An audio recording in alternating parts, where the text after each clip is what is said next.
Madam সাহেব একটা কথা বলবো, যদি মনে কিছু না করেন। ওইটা আপনার মাইয়া না? মা তালের বড় লোক এখানে কি করে?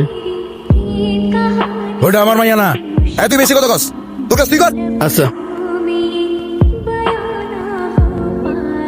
বাবা কি হচ্ছে তোমার? মা বাবা কিছু বলে না কেন?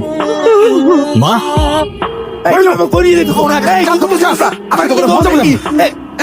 আমি কি করছি? আমার কই নিয়ে যেতে তো নিয়ে যেতেছি এক্ষুনি টের পাবি। চুপ। করিম, তুমি তো নিজে নষ্ট হয়েছো, তোমার পোলাটাও নষ্ট করছো। তোমার মুখ লাগতেও আমার লজ্জা করে। শালার পুত্র তো জুতা মারা উচিত। কি কইতেছেন আপনারা? হইছে নাকি? আমার তো কেউ কিছু কইলই না।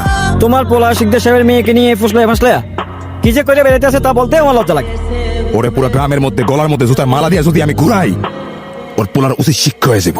ওরে আজকে শায়েস্তা করবো ভালো। কি করতেছিস? আরে ও মা